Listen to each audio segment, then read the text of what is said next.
Hey, what's up, fellas? This is Dr. Varun Gandhi. Love and abundance to you. Thank you for tuning in to the Gandhi TV, your one-stop shop to elevate your consciousness. You got it right. Today is an interesting day. I found out something mind-boggling, mind-blowing, and I want to reveal it to you today. So just a few weeks ago, I picked up this book called Metaphysics, New Dimensions of the Mind, and it's written by Anthony Norvell. This was published in 1967, 40 years ago, more than 40 years ago. So now you know there's got to be some really, really, really good shit in this book. So one thing that stuck out to me was, well, the title is Metaphysics. It's the way he explains it to me, it's all science.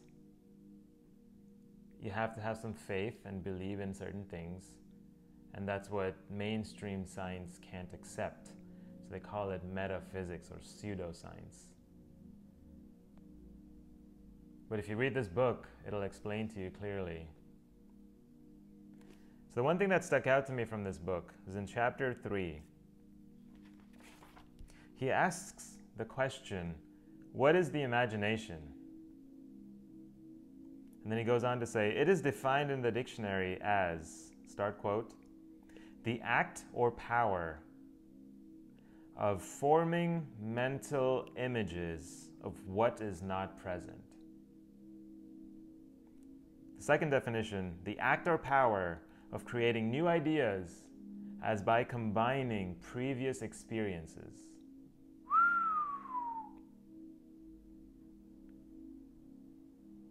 Let's break this definition down really quickly. It says the act or power. Power. Act is action, right? You're going out and doing something.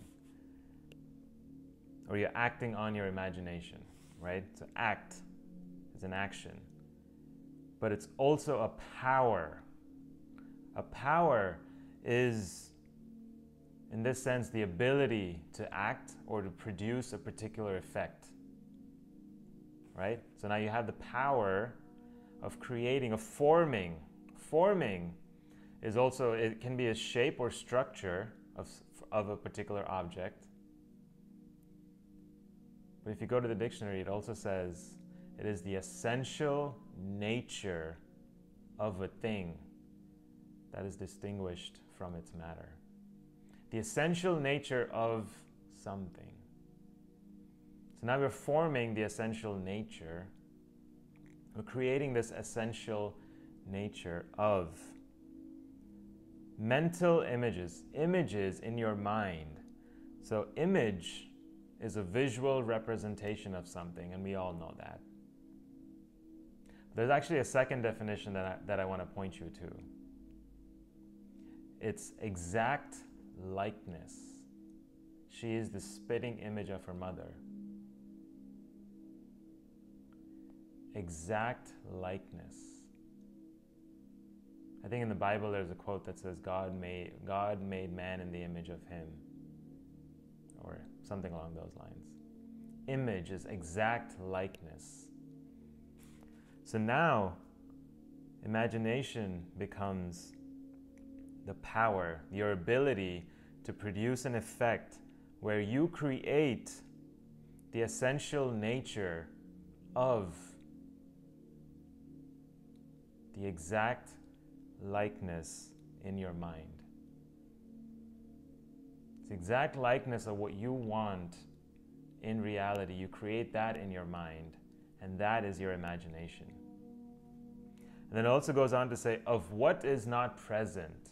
That's another key phrase there. What is not present?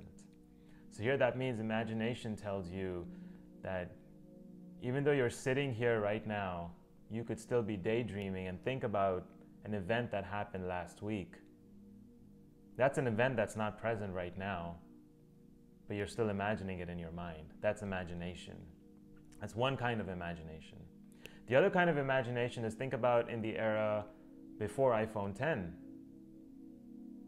When phones, in the era of 5 and 6, when phones didn't have the facial recognition to unlock the phone. At some point, someone came up with the mental image and created the essential nature of a phone with this facial recognition feature in his mind before he was able to bring that out into reality. So first, anything that's created in this world is first created in the mind. And you have to use imagination to create that thing, to create that experience, to create whatever you want to create. You have to use imagination to create it. That's how important imagination is. It's an important concept that for some reason in the last 30 years we have failed to learn this. What is imagination? Here I just broke it down to you what imagination is and how powerful imagination is in our lives. But something has happened in the last 30 years where we haven't really focused on imagination. Something else has distracted us from applying imagination in our lives to create a meaningful life, to create something new that does not exist in this world.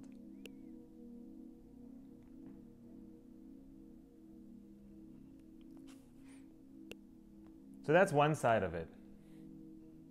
What I found really interesting is that when I Googled, I just typed in define imagination in the Google search engine, and this is what I came up with. It says imagination is the faculty or action of forming new ideas or images or concepts of external objects not present to the senses. Damn. Woo! Did you see what they did there? Google, the biggest and largest search engine, actually twisted and manipulated the definition of imagination. If the largest search engine is doing this, who else is doing it? So let's break it down. I want to break this down for you so you understand what exactly is missing in that definition. All right. So Google says the faculty or action. So faculty is not power. Well, it is indirectly. If you Google the definition of faculty and it says indirectly it's a power.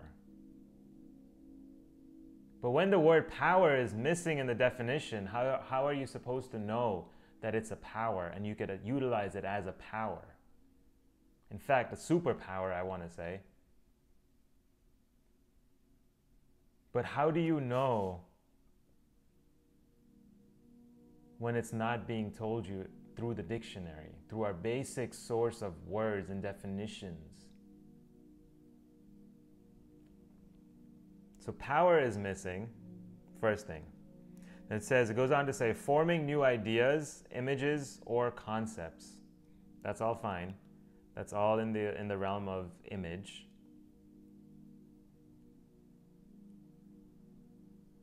Of external objects. So now they made it materialistic. Before it says what is not present. So that could be anything. That could be an infinite number of things or infinite number of possibilities that come in to what is not present. That could be anything outside of your environment that's not present here, right? That's a million, billion, gazillion, fulfillion different possibilities. But here they say concepts of external objects. So now they made it materialistic. It could be an idea. Imagination could be an idea, just an idea that's in your mind. that you haven't thought of ever before. Maybe no one has ever thought of that. But here they're talking about only external objects. So now imagination is relegated to external objects, not present to the senses.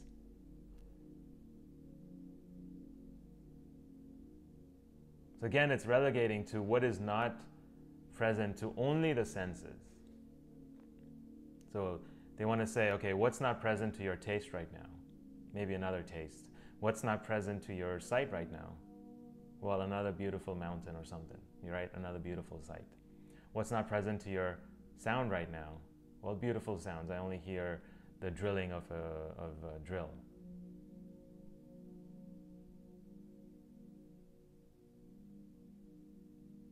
So Google has taken imagination from a power down to just a faculty, for one. And now it talks about external objects, materialistic things. When you say object, it's something physical, right? Material. So right there and there, it negates the ideas, forming new ideas. Ideas doesn't have to be of external objects. And then it's not present to the senses. But there are so many other possibilities outside of the realm of senses. So we're not open to any of those. And that's what Google has done to us. This is huge, guys. Just changing that definition of imagination, manipulating a few words, removing a few words, or altering them to mean a certain different thing can change the whole mindset of a whole generation of people. Because all of us have come to understand imagination as Google's definition, not the one that I found in the book. If we can reconnect to definitions and words for what its true intent is, because we have to dive in deeper and deeper into the definitions and not accept what's at the surface. Because we know what's at the surface is always a distraction. We have to go deeper and understand the root, the etymology of the word, before we can accept the definition of a particular word.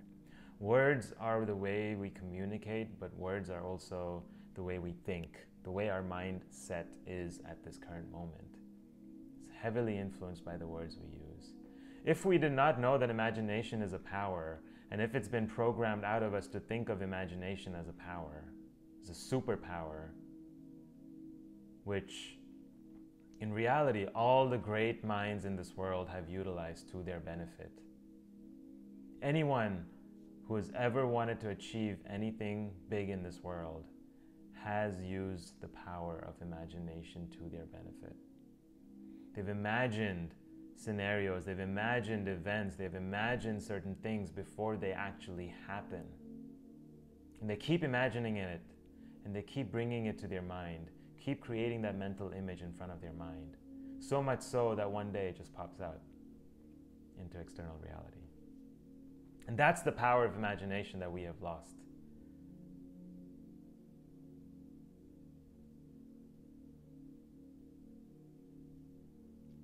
All the great minds in this world has used imagination. From Steve Jobs to coming up with everything that he came up with, he first had to imagine it.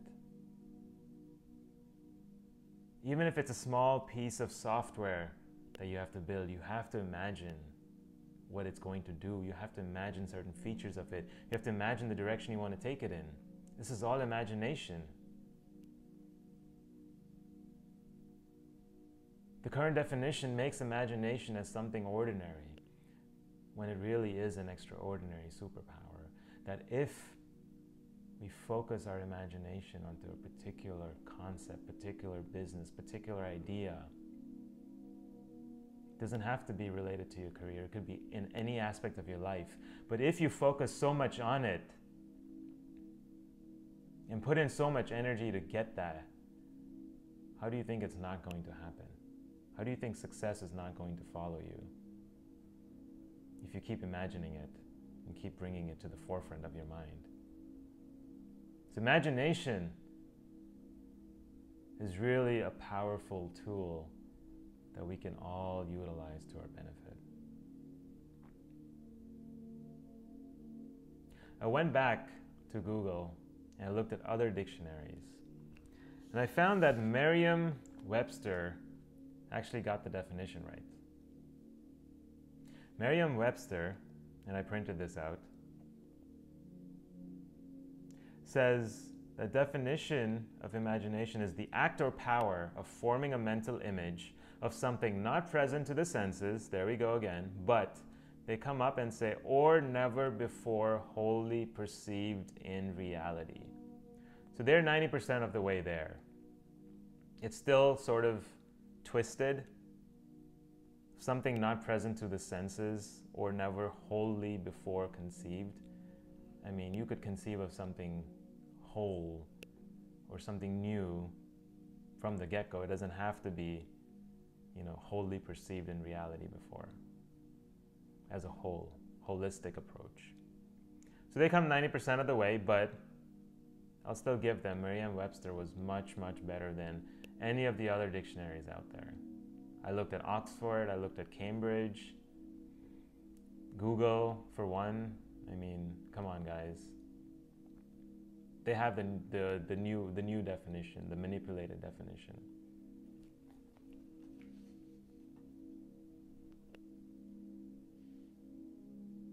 So guys, this is a serious issue. And I'm going to keep putting it out there, as many words as I see. I'm going to keep talking about it. But I want you guys to know that imagination is a powerful tool.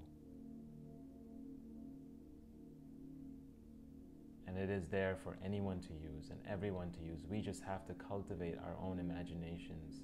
Develop it into a faculty. Develop it as a skill. Really as a skill. So now we're using imagination all the time. We're imagining scenarios before it actually happens. A lot of the times I imagine certain scenarios and they happen an hour later. They happen a couple hours later. Opportunity arrives at my door a couple hours later, just by imagining something. And by putting so much energy and so much emotion into it, it doesn't have a choice but to happen, but to manifest in reality.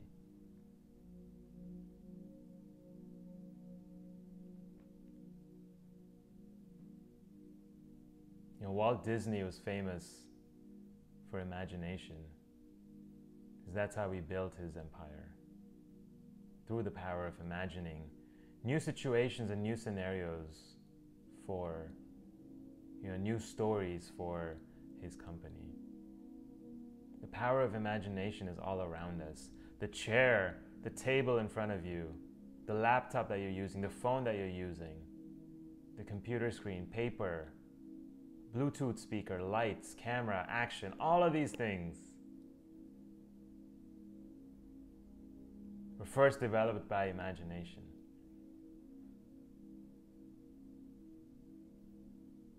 So if these guys are manipulating the word imagination and the definition of it, we're being programmed away from thinking of it as a superpower into something ordinary, so we don't focus too much of our attention on it. Imagination is for the right brain, whereas we are living this left brain world and all our left brain techniques that have propagated this programming of this left brain world.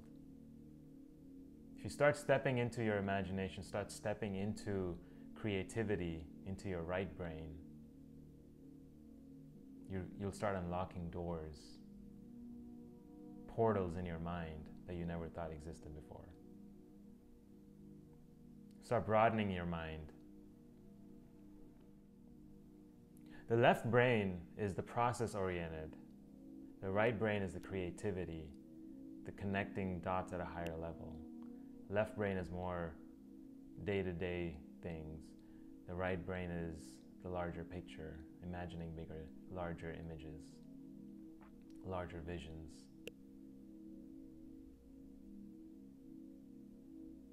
So by stepping into imagination, we're expanding our horizons, we're broadening our mind view literally opening our minds to new perspectives. So I encourage everyone to use the power of imagination. Just start imagining new stories, start imagining new realities for yourself. If you're not happy about a particular situation, go into your mind, start imagining what that better situation would look like. Think about it as many times during the day as you can. Bring it in your mind, create that mental picture, form the essence of your reality as a mental image first, before it appears in your physical reality.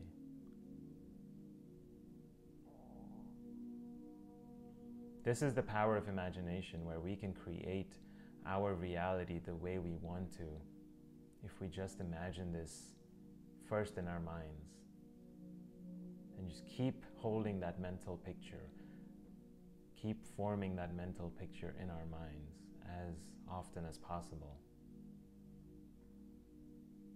And you keep putting energy into that. It has no choice but to manifest. So energy plus emotion will lead to your manifestation. You put in energy, you put in all your emotion into it, you're going to make it happen. It's the power of imagination, guys.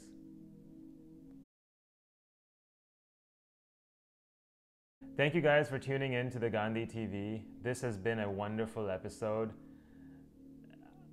This research that I've done over the past couple months has led to so many new discoveries, and I'm going to keep bringing them to the forefront. This is just the start.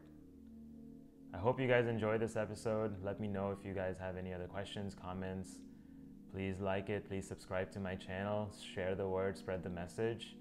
I'm doing here all of this out of love.